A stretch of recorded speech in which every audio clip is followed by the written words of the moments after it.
नमस्कार, गोल्डी किचनमध्ये आपले खूप खूप स्वागत आहे। तर आज आमच्या मनी माऊचा खाऊ कॅट फूड संपलं होतं। मग त्यामुळे मनी माऊ खूपच त्रास देत होती। मग फ्लिपकार्ट अनास तर तिथे एक ऑफर होती की 200 रुपयाची खरेदी केल्याच्या नंतर आपल्याला अर्धा लिटर दूध फ्रीमध्ये 1 रुपयामध्ये मिळालं। आणि मी ते बुक केलं तर मला ते अर्धा लिटर दूध 1 रुपयामध्ये मिळालं आणि हा फक्त 9 रुपयामध्ये। आणि त्यासोबत 9 रुपयामध्ये हे बीट आणि एकदम फ्रेश अशी कोथिंबीर ही पण 9 रुपयामध्ये। असं आपल्याला लागणाऱ्याच वस्तू या मी घेतल्या आहेत आणि कार्डमध्ये खूप छान सेवा आपल्याला मिळतात आणि घरपोच आपल्याला जे पण स्वयंपाकघरामध्ये उपलब्ध आहे त्या वस्तू आपल्याला अवेलेबल होतात। हे आता हे पहिले मी स्वच्छ धुवून घेणार आहे आणि आपण सुरुवात आता लहान मुलांच्या आवडीनुसार करणार आहोत। कारण लहान मुलांना आवडणारा पदार्थ म्हणजे जास्तीत जास्त आवडणारा म्हणजे मंचुरियन। तर आपण मंचुरियन करणार आहोत आणि आणखीनही काय काय बनतं ते आपण बघू, आपण काय काय ह्यापासून बनवता येईल ते। कोबी पहिला आपण असं बारीक करून घेऊ।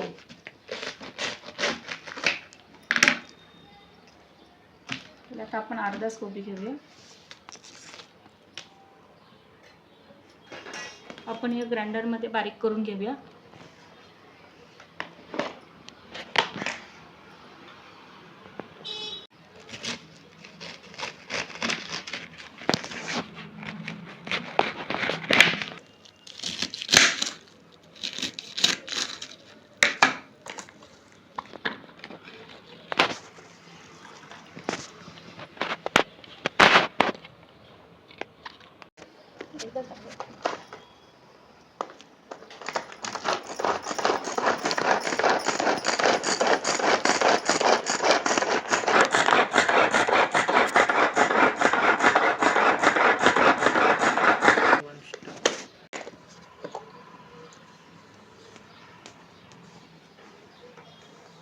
आपण तो अर्धा कोबी आहे ते पूर्ण बारीक करून घेऊया।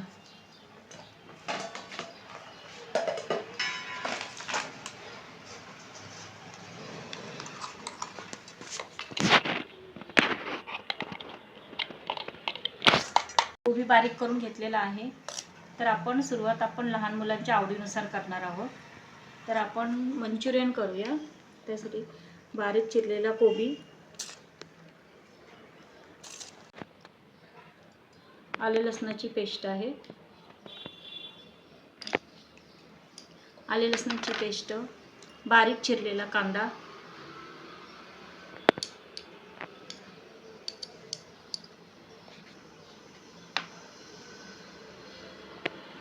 पण धने जिरे पावडर आहे, हे धने जिरे भाजून बारीक केलेली पावडर आहे,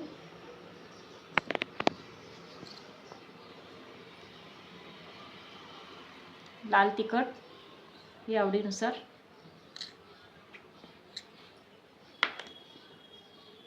त्यानंतर इथे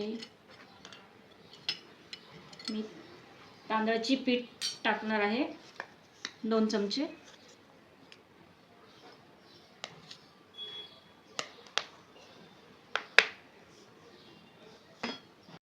नंतर चण्याचं पीठही घेतलेलं आहे। पाणी अजिबात घालायचं नाही, मिक्स करायचं पाणी न घालता। आणि कोथिंबीर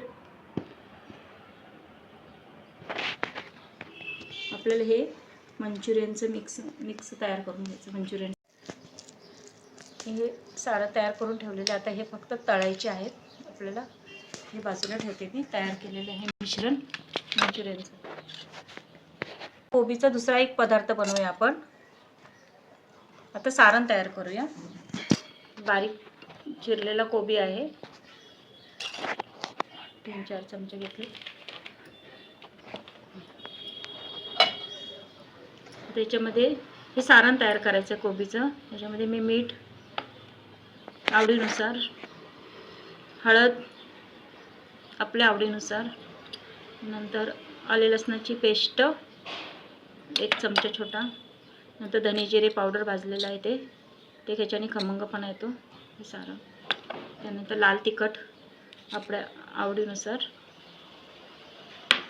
त्यानंतर हा ओवा आहे, ओवा आपण एकतर कणिकमध्ये किंवा ह्याच्यामध्ये घालू शकतो। मी एक साधारण घातला आणि कोथिंबीर. आता हे मिश्रण आपण घेऊया. आता आपण हे कोबीचे पराठे करण्याचं सारण हे तयार केलेलं आहे. साधं एकदम सोपं आहे. काहीच असं एक्स्ट्रा काय आपण घातलं, आपण आपल्या आवडीनुसार आपण ॲड करू शकता. पण आता सध्या मी फक्त धने जिरे पावडर, आले लसूण पेस्ट, हळद, तिखट एवढंच मी ॲड केलेलं आहे. आता आपण करणार आहोत कोबीची वडी. ते बारीक चिरलेला कोबी हा आपण सर्व घेऊया. आता आपण एका बाउलमध्ये आपण मंचुरियनचं सारण पण तयार करून ठेवलेलं आहे आणि पराठ्याचं पण सारण करून ठेवलेलं आहे.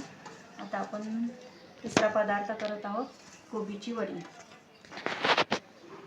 कोबी हा खाण्यासाठी खूप पौष्टिक असतो. मुलाची कोबीची भाजी खायला तयार होत नाहीत, मग असं वेगवेगळे पदार्थ करून दिले की ते आपोआप खातात, आवडीने खातात. त्याच्यामध्ये चवीनुसार हळद,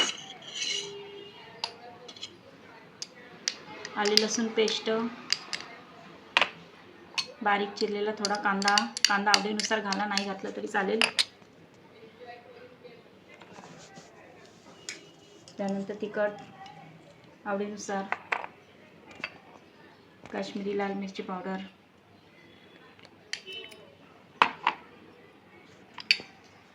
त्यानंतर ओवा,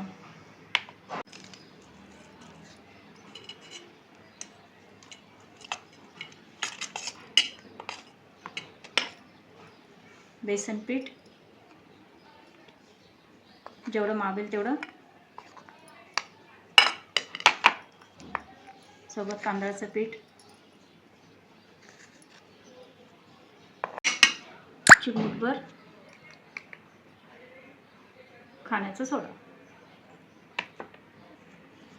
हे सर्व मिश्रण मिक्स करून घेणे. धना जिरा पावडर,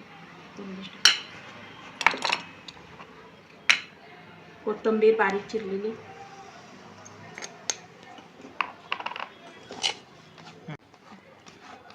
त्याच्यामध्ये पाणी थोडं पाणी टाकून पूर्णपणे असं एक,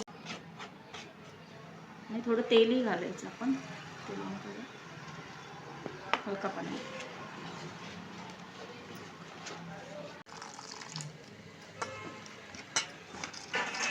वड्यांचं मिश्रण तयार झालेलं आहे. आपण याला एक 15 ते 20 मिनिटं वाफ देऊया. हे वाफवून घेतलेले आपण वडे शॅलो फ्राय करून घेऊ आपण आता, किंवा असे पण खाल्ले तरी चालतात, छान लागतात. तीळ टाकल्यामुळे छान दिसतात. बघा, तुम्ही करून पहा आणि लाईक सबस्क्राईब नक्की करा. कमी तेलामध्येच भाजून घे, न भाजता पण छान लागतात.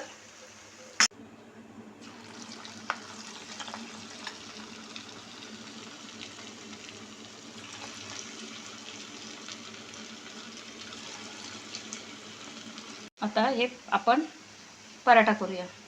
कणिकचा गोळा घेतलेला आहे आणि आपण हे सारण तयार केलं होतं ना, ते जितकं मावेल तेवढं आपण एका गोळ्यामध्ये करूया आणि लाटून झाला आपला कोबीचा पराठा. आता आपण कोबीचेच घरी मंचुरियन बनवलेले आहेत. लहान मुलांचा आवडीचा मेनू आहे मंचुरियन. घरी बनवलं की मनसोक्त सगळीजण खाऊ शकतात, मुलंही खाऊ शकतात आणि आपणही खाऊ शकतो. आणि हे कोबीचे वडे वाफवून घेतलेत, नंतर शालू फ्राय केलेले आहेत. आणि त्यानंतर कोबीचे हे पराठे ठीक आहे शरीरासाठी. त्यामुळे कोबीची भाजी तर बहुतेक जण खातात किंवा खात नाहीत, मुलं तर खात नाहीत, परंतु असं वेगवेगळं त्यांना खाऊ घालू शकतो. तरी आपण सर्व व्हिडिओ पाहिल्याबद्दल आपले खरंच खूप खूप धन्यवाद. आणि माझे असेच व्हिडिओ पाहत राहा. आणि काही म्हणजे कमेंट्समध्ये काही त्रुटी असतील तर ते मला सांगत जा, म्हणजे मलाही काही बदल करता येईल. तर खूप खूप धन्यवाद.